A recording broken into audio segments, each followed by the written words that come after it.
Genesis.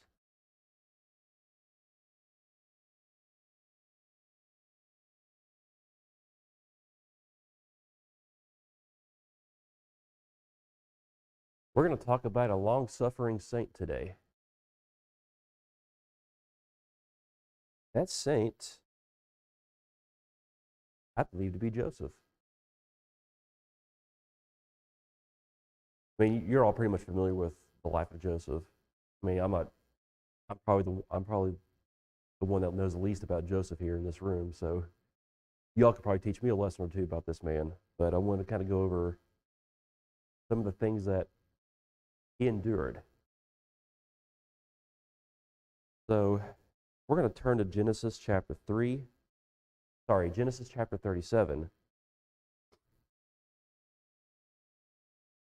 Genesis chapter 37, and we'll start our reading in verse number 3.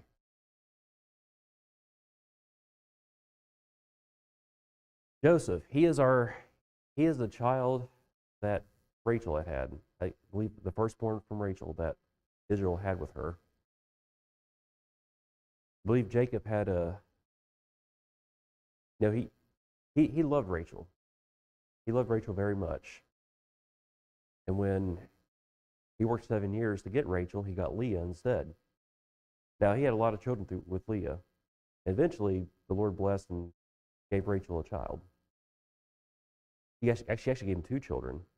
One of them is Joseph, and the other one is Benjamin. But today we're talking about Joseph because he seems to be the favorite child. And he's clearly Jacob's favorite.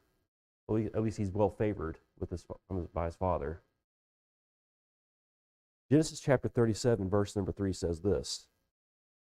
Now Israel loved Joseph more than all his children, because he was a son of his old age, and he made him a coat of many colors.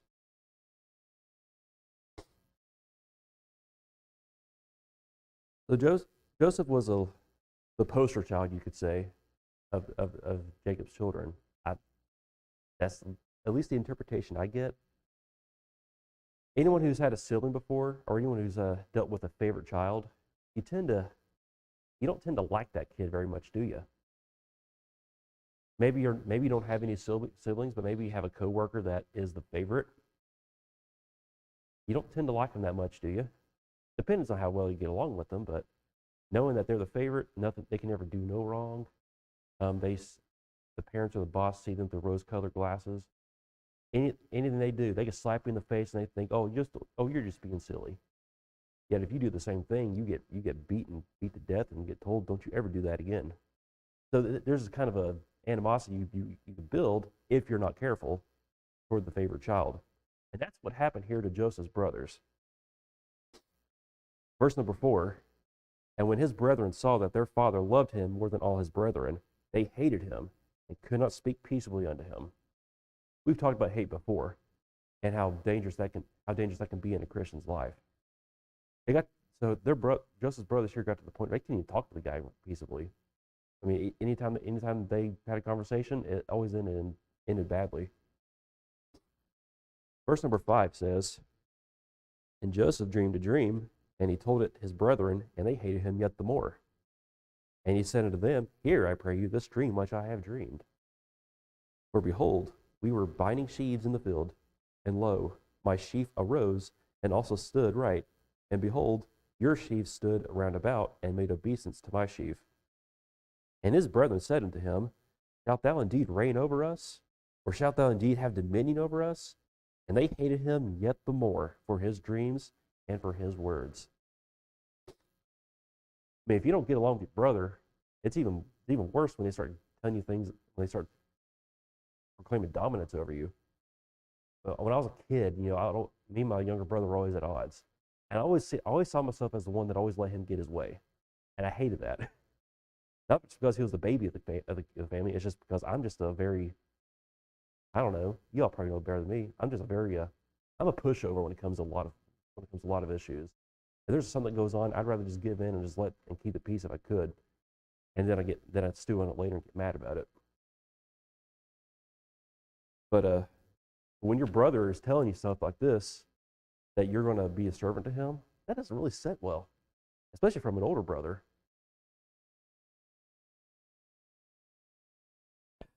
And so that's kind of one of the first things I want to say that Joseph kind of endured in his life, is that he was mistreated by his brothers. That they hated him. Dealing with a brother that hates you is not a very fun thing to deal with. Verse number 9, you can say that the situation gets worse. And he dreamed yet another dream and told it his brethren and said, Behold, I have dreamed a dream. I dreamed a dream more.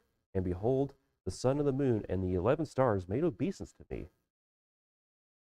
You think Joseph would know better than to tell his brothers this.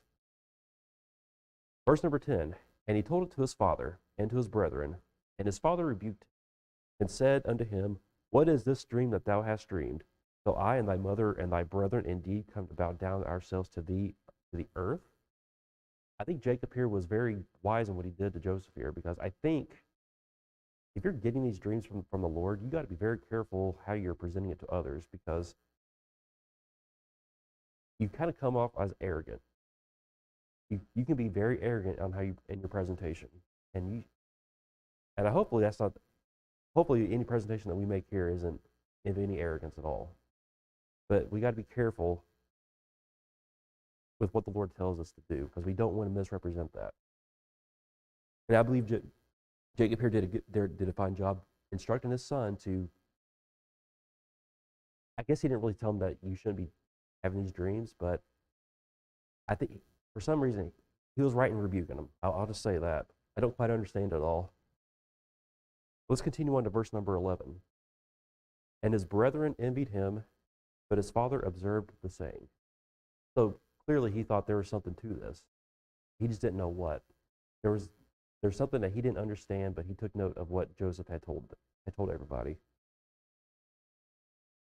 And if, as we read later on, you kind of know why this dream came to be. All right. Next we're going to move on down to the chapter. First, the next thing that Joseph kind of endured was his mistreatment from his brothers. It wasn't enough that they hated him, but they also did him wrong. They cast him to a pit. We're going to jump to verse number 18. So just kind of summarize, Jacob has told Joseph to go find his brothers because he needs to make sure that they're doing okay. Verse number 18, it says, And when they saw him afar off, even before he came near to them, they conspired him to slay him. And they said one to another, Behold, this dreamer comes. So Joseph's got a nickname now, the dreamer. Kind of a different phrase that we hear today, right? I'm not sure what the dreamers are today, but definitely not what Joseph was here. Come now, therefore, and let us slay him and cast him into some pit, and we will say, Some evil beasts have devoured him, and we shall see what will become of his dreams. Verse number 21, and Reuben heard it, and he delivered him out of their hands, and said, Let us not kill him. And Reuben said unto them, Shed no blood, but cast him into this pit that is in the wilderness, and lay no hand upon him, that he might rid him out of their hands, to deliver him unto his father again. Reuben, he is the eldest child of this bunch, the firstborn of from Jacob and Leah. So, which I kind of like this. It's kind of like a big brother moment, as some people like to say, where the older brother sticks up for the younger brother. So he's like, "Hold on, guys, let's not kill Joseph. Let's just put him in the pit, and then let's just leave it there. Let's not lay our hands on him." And so I believe what Reuben's plan was, from what I read in this, was that he was going to come back later and get Joseph out and then take him back to his father. That was his plan. And I don't think he was around when the other events happened, just based on what we've read in the scriptures. But we'll go, and if I'm wrong, then I apologize. But we'll read on into that. And it came to pass in verse number 23, when Joseph was come unto his brethren, that they stripped Joseph out of his coat of many colors that was on him. And they took him and cast him into a pit, and the pit was empty, and there was no water in it. And they sat down to eat bread and lifted up their eyes and looked, and behold, a company of Ishmaelites came from Gilead with their camels bearing spicery and balm and myrrh, going to carry it down to Egypt. And Judah said to his brethren, what profit is it if we slay our brother and conceal his blood? Come, let us sell him to the Ishmaelites, and let not our hand be upon him, for he is our brother and our flesh. And his brethren were content. They were passed by Midianites, merchantmen, and they drew and lifted up Joseph out of the pit, and sold Joseph to the Ishmaelites for 20 pieces of silver. And they brought Joseph into Egypt. And Reuben returned unto the pit, and behold, Joseph was not in the pit, and he rent his clothes. I believe Reuben was not privy to this. I could be wrong, but the fact that he came back and didn't see him there leads me to believe that he didn't conspire to sell them. He wasn't in. Sorry, my brain's not working right today. He wasn't privy to their scheme to sell them, and so he rent his clothes. And he returned unto his brethren and said, the child is not, and I, whither shall I go? And they took Joseph's coat and killed a kid of the goats and dipped the coat in the blood. And they sent the coat of many colors, and they brought it to their father and said, thus we have found. Know now whether it be thy son's coat or no. And he knew it and said, it is my son's coat. An evil beast hath devoured him. Joseph is without doubt rent in pieces. And Jacob rent his clothes and put sackcloth upon his loins and mourned for his son many days. So the scheme has been crafted, and now it's come to an end. They have told the lie to their father that Joseph had died, when in reality he was sold into slavery, which is the second major thing that I would say the third major thing that he had endured. Now, thankfully, God is just. And even though that we suffer wrong in our lives, the Lord does make provisions for us. Let's go over to chapter 39 of Genesis. Genesis chapter 39.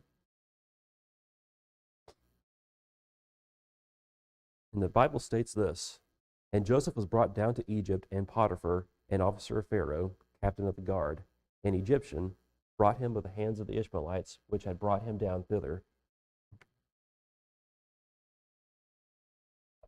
And the Lord was with Joseph, and he was a prosperous man, and he was in the house of his master, the Egyptian. The master saw that the Lord was with him, and that the Lord made all that he did to prosper in his hand. So even though Joseph endured all this pain and suffering from his family, the Lord still blessed him despite all that. Could you imagine, though, just being uprooted from your home, from your life, and having to start a new one underneath the rule of another man? I couldn't imagine it. Just the culture shock from that. Verse 4 says, and Joseph found grace in his sight, and he served him, and he made him overseer over his house and all that he had put into his hand. And it came to pass from the time that he had made him overseer of his house and over all that he had, that the Lord blessed the Egyptian's house for Joseph's sake. And the blessing of the Lord was upon all that he had in the house and in the field. And he left all that he had in Joseph's hand, and he knew not aught he had, save the bread which he did eat. And Joseph was a goodly person and well favored. And it came to pass after these things that his master's wife cast her eyes upon Joseph, said, lie with me. Uh-oh, we're in a bad spot now. So Potiphar's wife is after Joseph. But he refused, thankfully, and said unto his master's wife, behold, my master wotteth not what is with me in the house, and he hath committed all that he hath into my hand. There is none greater in this house than I, neither hath he kept back anything from me but thee, because thou art his wife. How then can I do this great wickedness and sin against God? And it came to pass as she spake to Joseph day by day, that he hearkened not unto her to lie by her or to be with her. So she didn't stop her scheming and her pursuits then. She was constantly after him. You parents might relate to this, but you ever tell your children no if they want something and they just keep pestering you about it and pestering you about it? I mean, you probably end up whipping them or something if they keep asking, but it's like a continual thing. And I think that's kind of how I see Potiphar's wife here when she's pestering Joseph to lie with her. She just wouldn't give up. So let's go ahead and continue in verse 11. And it came to pass about this time that Joseph went into the house to do his business, and there was none of the men of the house there within. And she caught him by his garment, saying, Lie with me. And he left his garment in her hand and fled and got him out. So Joseph thought, okay, I got to get out of here right now. This woman is crazy. And it came to pass when she saw that he had left his garment in her hand and was fled forth, that she called unto the men of her house and spake unto them, saying, See, he hath brought in a Hebrew unto us to mock us. He came in unto me to lie with me, and I cried with a loud voice. And it came to pass when he heard that I lifted up my voice and cried, that he left his garment with me and fled and got him out. And she laid up his garment by her until his Lord came home. I'm just going to say this. This woman's crazy. To accuse Joseph of this stuff and then just keep his garment until the husband came home, that's just weird. I'd get rid of that thing or something, or put it in a box somewhere, but she just kept it by her side. I don't get it. Anyway, but that's beside the point. And she spake unto him according to these words, saying, The Hebrew servant which thou hast brought unto us came unto me to mock me. And it came to pass, as I lifted up my voice and cried, that he left his garment with me and fled out. And it came to pass that his master heard the words of his wife, which he spake unto him, saying, After this manner did thy servant me, that his wrath was kindled. So Potiphar's really mad at Joseph now. Like, I bought you, I brought you into my house, I've left you everything in my hand, and you try to take advantage of my wife? He's not having it. And Joseph's master took him and put him into the prison, a place where the king's prisoners were bound. And he was there in the prison. But the Lord was with Joseph and showed him mercy, and gave him favor in the sight of the keeper of the prison. And the keeper of the prison committed to Joseph's hand all the prisoners that were in the prison, and whatsoever they did there, he was the doer of it. The keeper of the prison looked not to anything that was under his hand, because the Lord was with him, and that which he did, the Lord made it to prosper. So, man, this guy's got some rough luck, doesn't he? Hated by his brothers, tossed into a pit, sold into slavery. And probably one of my biggest pet peeves I've ever had is being falsely accused or just being misrepresented. Do y'all hate it whenever someone takes something that you say and twists it around into something else? I just hate that. I hate that so much. Because you know why? Because you have no control over it. We have no control over what someone says. And the actions of someone else can make you look like a bad guy. I hate that so much. And I really sympathize with Joseph here. And I don't blame him at all for being upset. And he did everything that was right in the eyes of God. And humanly, from a human perspective, he seems to suffer for it. Doesn't make a lot of sense, does it? But the Lord still blesses Joseph, all this stuff. And I think that's what keeps Joseph going. He suffered a lot, and the Lord blessed every time. Let's continue in chapter 40. And it came to pass after these things that the butler of the king of Egypt and his baker had offended their lord, the king of Egypt. And Pharaoh was wroth against two of his officers, against the chief of the butlers, and against the chief of the bakers. And he put him in ward in the house of the captain of the guard, into the prison, the place where Joseph was bound. And the captain of the guard charged Joseph with them, and he served them, and they continued a season in ward. And they dreamed a dream, both of them, each man his dream in one night, each man according to the interpretation of his dream, the butler and the baker of the king of Egypt, which were bound in the prison. And Joseph came unto them in the morning and looked upon them, and behold, they were sad. And he asked Pharaoh's officers that were with him in the ward of his lord's house, saying, Wherefore look ye so sadly today? And they said unto him, We have dreamed a dream, and there is no interpreter of it. And Joseph said unto them, Do not interpretations belong to God? Tell me them, I pray you. And the chief butler told his dream to Joseph, and said to him, In my dream, behold, a vine was before me. And in the vine there were 3 branches, and it was as though it budded, and her blossoms shot forth, and the clusters thereof brought forth ripe grapes. And Pharaoh's cup was in my hand, and I took the grapes and pressed them into Pharaoh's cup, and I gave the cup into Pharaoh's hand. And Joseph said unto him, This is the interpretation of it. The 3 branches are 3 days, yet within 3 days shall Pharaoh lift up thine head, and restore thee to thy place, and thou shalt deliver Pharaoh's cup into his hand, after the former manner when thou was his butler. And then Joseph says, But think on me when it shall be well with thee, and show kindness, I pray thee, unto me, and make mention of me unto Pharaoh, and bring me out of this house. For indeed I was stolen away out of the land of the Hebrews, and here also have I done nothing that they should put me in the dungeon. So Joseph makes a request to the butler to tell Pharaoh about him, just to get him out of there. Tell him of the things that he did and the interpretation thereof. Because Joseph wants to be vindicated. He wants reconciliation. He just wants to be restored again.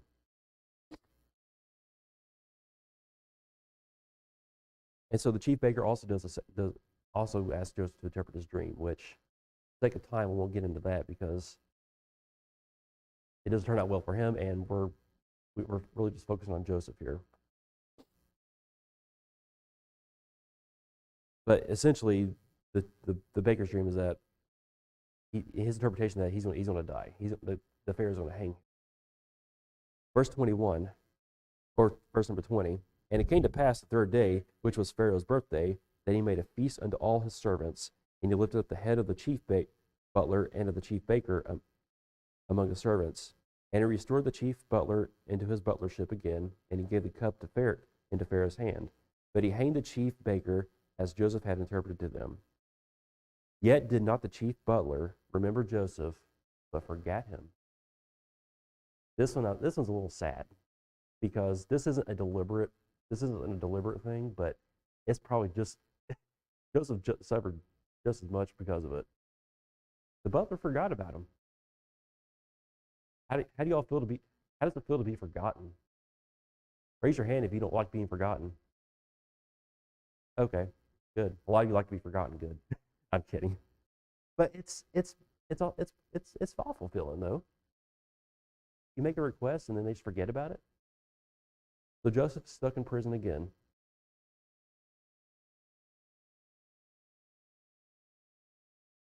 This is why I believe Joseph is our long-suffering saint. He has dealt with a lot. But eventually the butler does remember Joseph. Pharaoh starts having dreams of what's to come, and then the butler recalls that Joseph interpreted my dream and told me that I'd be restored back to you. Have this man interpret your dream and see what will happen. And Joseph was restored and pretty much was one of the rulers in Pharaoh's house. Joseph, I believe, he was very patient, was very, very long-suffering to the wrong that was done to him. And the Lord blessed him mightily. I mean, look at all the places in his life where he was put. Whatever occupation he was in, the Lord blessed everything in that. Even the people that were associated with Joseph were blessed for his sake. Even in prison, he still had people under his rule and command. Like even the chief officer of the prison, he didn't have any worries at all. He just knew that Joseph would take care of those things.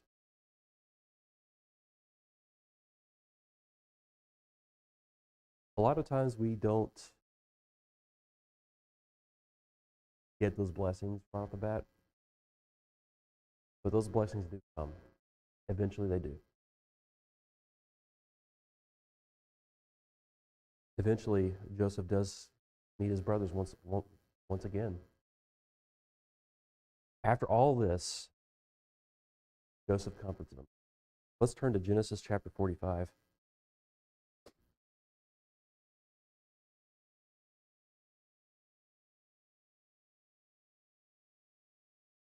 Joseph says in there, Then Joseph could not refrain himself before all them that stood by him, and he cried, Cause every man to go out from me.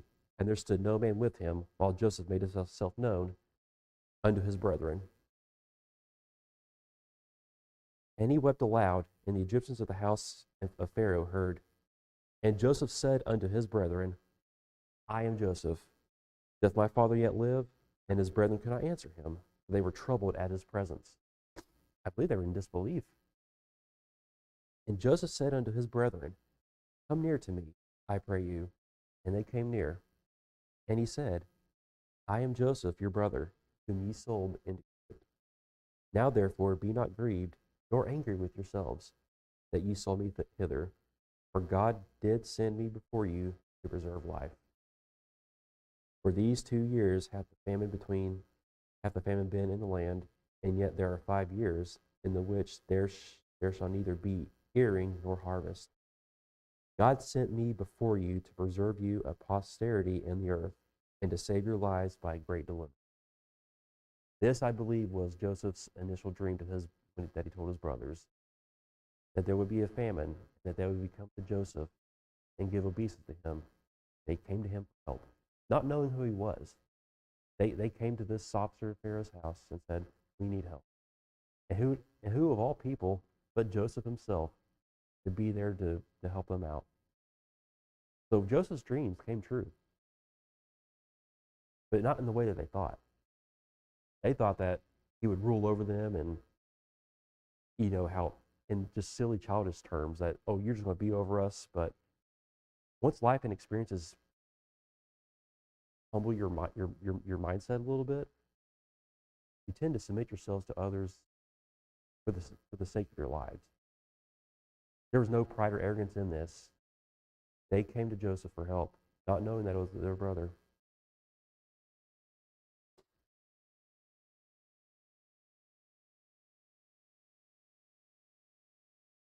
So now it was not you that sent me hither, but God, and he hath made me a father to Pharaoh, and lord of all his house, and a ruler throughout all the land of Egypt. And sometime later, after Jacob dies, Jacob is brought back to Joseph, and things are well again. But Joseph's brothers are still kind of weary about it. They're like, okay, once Dad dies, I think Joseph's going to he's going to get his revenge. We just know it. But look what happens here in chapter 50 of Genesis. Genesis 50, verse number 15. And when Joseph's brethren saw that their father was dead, they said, Joseph will peradventure hate us, and will certainly requite us of all the evil which we did unto him. And they sent a messenger unto Joseph, saying, Thy father did command before he died, saying, So shall you say unto Joseph, Forgive, I pray thee now, the trespass of thy brethren and their sin, for they did unto thee evil. And now we pray thee, forgive the trespass of thy servants of the God of thy father. And Joseph wept when they spake unto him. And his brethren also went and fell down before his face, and they said, Behold, we be thy servants. And Joseph said unto them, Fear not, for am I in the place of God? But as for you, ye thought evil against me, but God meant it unto good, to bring to pass as it is this day, to save much people alive. For now therefore fear ye not. I will nourish you and your little ones. And he comforted them and spake kindly unto them. Think of the contrast of what it was before, that Joseph's brothers hated him and speak peaceably unto him. But now here he is, nourishing their little children and speaking kindly. What a great blessing that Joseph had so many opportunities to get back at his brothers, but the Lord blessed him and didn't give any desire or desire to do so. Such as with our Christian lives, we may suffer a lot. We may do wicked things to other people, to other believers. Sometimes the Lord may have a reason behind that. There may be reasons behind why a church may mistreat a member. There may be reasons why a Christian endures such persecution out in this world. Know this, that God somewhere means it for. He will bless, and he will not let that sin go unpunished.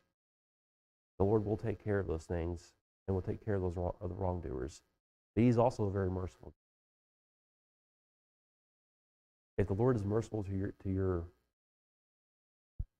if the Lord is merciful to the wrongdoers, to people that have wronged you, rejoice that the Lord is merciful. It may not be an easy thing to accept, but rejoice that the Lord has given them pardon.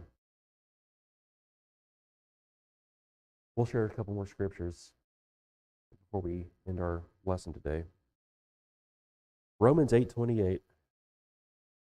I'm sure you're all familiar with this.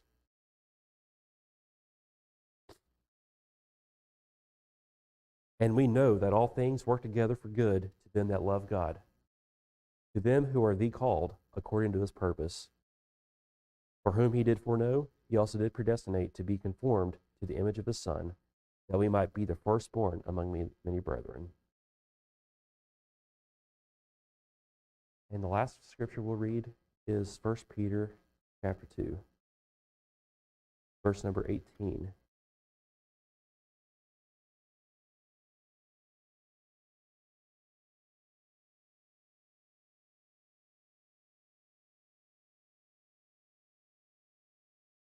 Servants, be subject to your masters with all fear, not only to the good and gentle, but also to the forward. For this is thankworthy, if a man for conscience toward God endure grief, suffering wrongfully. For what glory is it, when ye be buffeted for your faults, ye shall take it patiently? But if, when ye do well, and suffer for it, ye take it patiently, this is acceptable unto God. This is acceptable with God. For even hereunto were ye called, because Christ also suffered for us, leaving us an example that ye should follow his steps, who did no sin, neither was guile found in his mouth, who, when he was reviled not again. When he suffered, he threatened not, that judgeth righteously, who his own self bare our sins in his own body on the tree, that we, being dead to sins, should live unto righteousness, by whose stripes ye were healed. For ye were as sheep going astray, but are now returned unto the shepherd and bishop of your souls.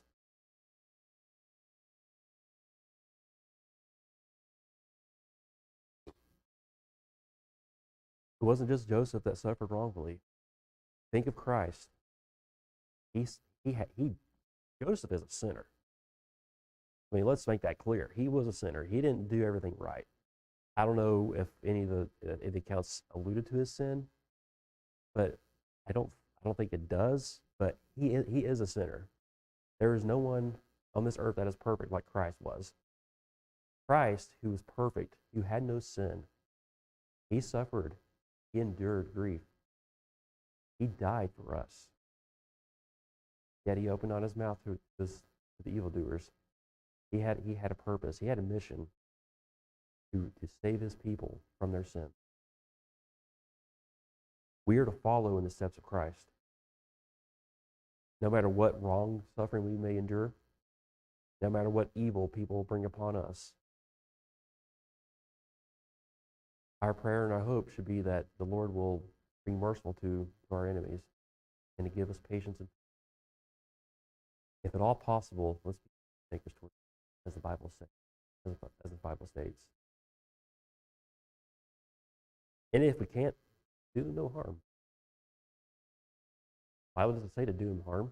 It just says if you can't speak peace with somebody, it's best to just get away. Do them no harm, because if you do harm to them, you're not helping the cause of Christ at all. I'm thankful for a man like Joseph, who, despite all the circumstances he endured, still was a blessing to others, and that God blessed him. Probably one of the most best examples you can find in the Old Testament of how to live your life. But that's all I got for today. Thank you all so much for listening, and Lord willing, we'll be back